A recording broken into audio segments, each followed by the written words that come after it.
Good morning sa lahat. Tara basa na tayo ng ating libro guys. Magandang balita, Biblia. Today is 30 June 2024. Nandito tayo sa aklat ng Jeremiah chapter 46, ang hatol sa Ehipto. Pagkasabayan ako ng basa guys, para pare-pareho tayo dito matuto. And habaan nyo ng energy nyo at ito'y napakahaba ng yung chapter 46. Basa.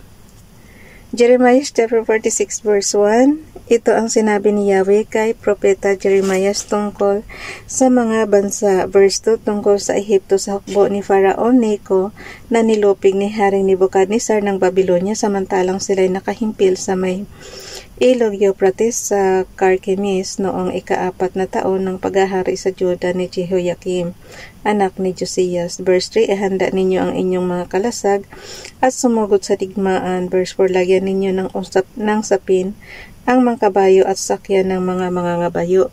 Humanay kayo at isuot ang inyong helmet, ihasa ang inyong mga sibat at magbihis ng mga gamit pandigma. Verse 5, ngunit ano itong aking nakikita? Sila'y takot na takot at nagbabalik na lupig ang kanilang mga kawal at mabilis na tumakas, hindi sila lumilingon sapagkat may panganib sa magkabila. Verse 6, ngunit hindi makakatakas kahit ang maliliksi at hindi makakalayo ang mga kawal.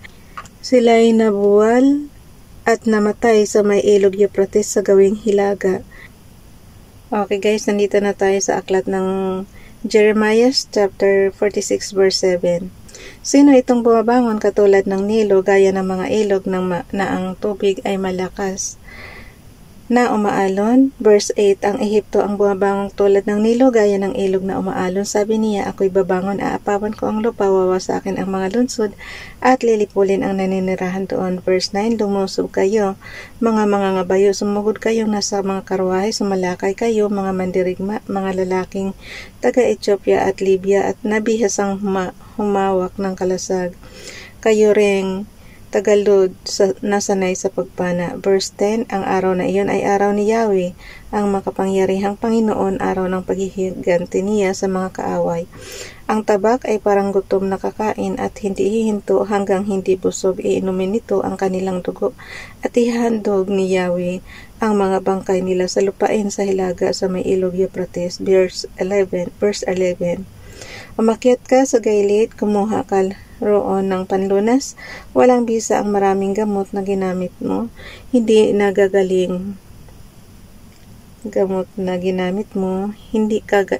ka nagagaling. Ang saklap naman ito.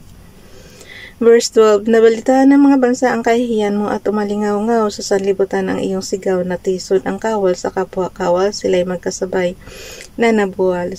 Sumala kay sa Ehipto si Nebukadnezar. Verse 13, ito ang sinabi ni Yahweh kay propeta Jeremiah tungkol sa pagdating ni Haring Nebukadnezar upang salakayin ang Ehipto. Verse 14, ipahayag ninyo sa Ehipto, sa Migdol, sa Memphis at sa Tahpanhes, tumayo kayo at humanda, sapagkat ang tabak ang lilipol sa inyong lahat. Verse 15, bakit tumakas ang itenturing na malakas na Diyos-Diyosang si Apis? Bakit hindi siya makatayo? Sapagkat siya'y ibinagsak ni Yahweh. Verse 16, nalugmok ang maraming kawal, ang wika nila sa isa't isa. Umurong na tayo sa ating bayan upang tayo makaiwas sa tabak ng kaaway. Verse 17, ang Faraon ng Ehipto ay tawagin ninyong ang maingay na ugong na nagsasayang ng panahon. Verse 18, sinasabi ng hari na ang pangalan Yahweh ang makapangyarihan sa lahat, ako ang buhay na Diyos.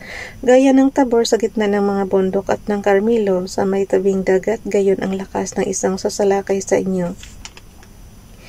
Verse 19, mga taga-Ehipto, ihanda ninyo ang inyong sarili sa pagkabihag. Mawawasak at guguho ang Memphis at wala isa mang maninirahan doon. Verse 20, ang Ehipto'y gaya ng isang magandang bakang dumalaga. Ngunit dumating sa kanya ang isang salot buhat sa hilaga. Verse 21, pati ang kanyang mga upahang kawal ay parang mga guyang walang kayang magtanggol.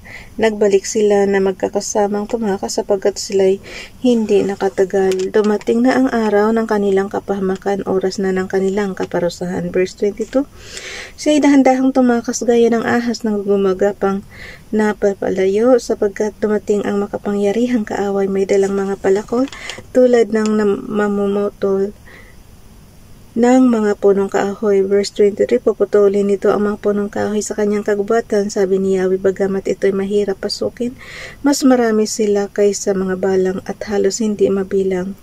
Verse 24, mapapahiya ang mga taga-Ehipto, ibibigay sila sa mga taga-Hilaga. Verse 25, sinabi ni Yahweh na makapangyarihan sa lahat, paparusahan ko sa Amon, sa taga-Tebes, ang Faraon, ang Ehipto at ang kanyang mga Diyos at mga hari at ang mga nagtitiwala kay Faraon. Verse 26, sila ibibigay ko kay Haring Nebukadnezar ng Babylonia at sa mga pinuno nito, pagkatapos pananahanan ang Ehipto gaya noong unang panahon. Ililigtas ni Yahweh ang kanyang bayan. Verse 27, ngunit huwag kang matakot, lingkod kong Jacob, at huwag kang manlupaypay. Israel, ililigtas ko kayo kahit saan kayo naroon, kahit nasa lupain ng pagkabihag ang inyong mga anak. Nanunumbalik ang payapang pamumuhay ni Jacob at siya'y sasagana at wala ng katatakutan. Verse 28, inuulit ko, Jacob na aking lingkod, huwag kang matakot sapagkat ako'y sumasa iyo, sabi ni Yahweh. Ganap na magwawakas ang lahat ng bansang pinagtatapunan ko sa iyo. Subalit ikaw ay hindi ko wawasakin, paparusahan kita sapagkat iyon ang nararapat. Hindi maaring hindi kita parusahan.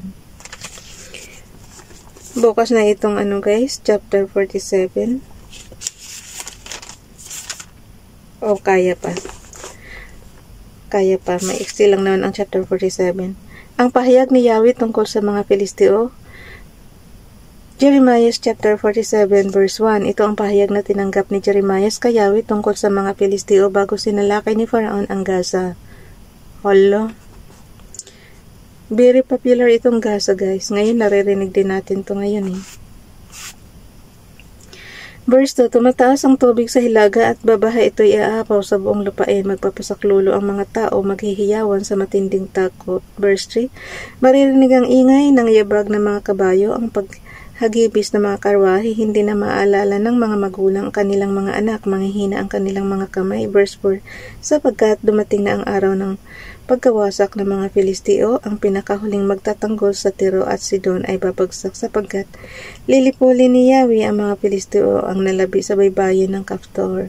Verse 5, parang kinalbo ang Gaza, pinatahimik ang Ashkelon, hanggang kailan magluluksa ang mga Filisteo. Verse 6, kailan pa magpapahinga